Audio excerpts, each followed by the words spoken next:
And welcome back to another Transformers Bumblebee review. In today's review, we're going to be taking a look at the title character himself, Bumblebee, from the brand new Energon Igniter Nitro series line.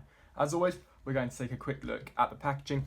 As you can see, you have the standard Bumblebee CGI image that's been featured on all the Bumblebee merchandise. Transformers Bumblebee, a picture of the figure in his vehicle mode. Energon Igniter series, Transformers, a cool picture of Bumblebee on the side. The back of the packaging showcases the figure in the robot mode, the vehicle mode, how many steps he transforms from, including the instructions, a picture of the vehicle mode and how to equip the Igniter Core. The other side of the packaging has that same image of Bumblebee and that it is from the Nitro series. And here we have Bumblebee as he was packaged in his robot mode. Now, starting off with the details, as you can see, the head sculpt is very reminiscent of what we've seen from the trailers. I think the detail and the paint help to really make it look very realistic. You've got a sculpted in Autobot insignia as well as an Autobot insignia placed in the chest. This is a faux chest here. This isn't actually the chest for the vehicle mode. However, for a gimmick toy, you can't expect too much from it. The torso section has been detailed really nicely as well. Very similar to what we've seen on some of the other Bumblebee figures. The arms are quite basic. They are fairly clunky. As you look on the back, you do just basically have a Volkswagen turned on its side and stood up. But there are some nice details. As you can see, you've got the hand sculpted there. Not too much paint on this one. It is mainly just sculpted plastic. Moving down to the legs, as you can see, they're very rounded and smooth, much like what has been seen from the CGI model. So overall, the detail isn't too bad. Now, turning to articulation, there is no head rotation. The arms do just literally move 360 degrees backwards and can just hinge to the sides. There is no elbow bend or swivel.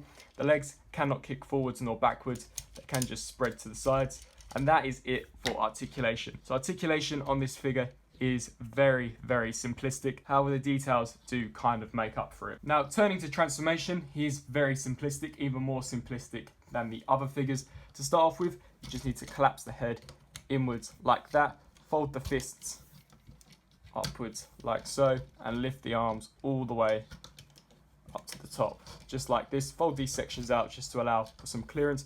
You want this tab to fit underneath this section, so just give it a squeeze on either side. There are some tabs here and here that these slots there will tab into. You're going to want to start off with this side first with the carved half semicircle. Just clip that in and fold it inwards just like that, and repeat the same process on the other side. Fold it inwards and tab it in. Coming to the grille, as you can see, there is this T section that you just want to lift this piece over and tab it in, and that will close the whole front section of the vehicle. Turning to the legs, you're going to want to collapse the feet inwards, break this section here, just pull it apart from itself and kind of click it in like that and sit it flush so that it is considerably shorter than this section. Repeat the same process on this side. Tab them in like that, and then finally collapse the vehicle mode. And there you have Bumblebee in his Volkswagen Alt mode. Now, personally, I think that this is the best vehicle mode out of all the Energon Igniter figures that I have reviewed so far. I think that the Volkswagen Alt mode is an extremely faithful representation from what we have seen from some of the trailers and some of the set photos. As you can see, the hubcaps have been picked out in a silver paint, and they are actually pinned wheels, which, as you know, are my favourite. I hate those plug-on wheels. Some really nice detail in the hubcap. The front section has been detailed really nice with the silver painted headlights. You've got the singular wind mirror. On the rear end of the vehicle, you've got no painted tail light. However, you do have the bumper section. All the windows have been picked out in a kind of metallic-y, reflectant type of blue paint in order to make it look as if though the glass is reflecting. So overall, I think the vehicle mode is really cool. Now, in order to equip the Energon Core in this mode, essentially what you need to do is take your fingers and pop this section open like that. That will reveal this entire piece here. Now, this is actually the most trickiest of all the cores I have found, as you essentially really have to force it in there. So what you need to do is essentially line these sections up here with some grooves that are on the Energon Core itself. In order to utilize the gimmick, just push it in like that until it is sturdy like this, and then just lift these sections up. As you can see, there are some turbines that are sculpted in there. However, you can't really see them from the front, so it is rather pointless. Similar to Barricade and Optimus, you simply just push down on this little lever and the figure will take off just like that. Now, he does work exceptionally well, similarly to Optimus. Does go quite the distance.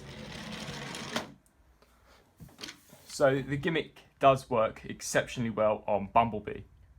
Overall, what do I think of the latest entry in the Igniter line? Personally, I think that it's quite a step back from the previous two, considering that this is the star of the movie. I do think that the attention should have been focused more on this figure and less on Barricade and Optimus, and it is still yet to be confirmed if Barricade is even in the movie, so they should have definitely focused their budget on this figure, as he is nowhere near as articulated as the previous figures, and also the transformation is a lot more simplified. I do think that they could have perhaps done something more with the arms. Perhaps an elbow bend here could have been easily achieved, and I definitely think a swivel at the head could too have been achieved. However, saying that, the vehicle mode is really nice. I do think it is the best out of all the vehicle modes. It does look extremely faithful to that Volkswagen alt mode that we see Bumblebee acquire in the new movie. Overall, I do recommend this figure if you are collecting this line. However, if you're just the casual Transformers collector, then this is probably a miss for you, as you're probably just going to want to get the Studio Series figure. Hope that you enjoyed this review. If you did, please let me know down in the comment section below.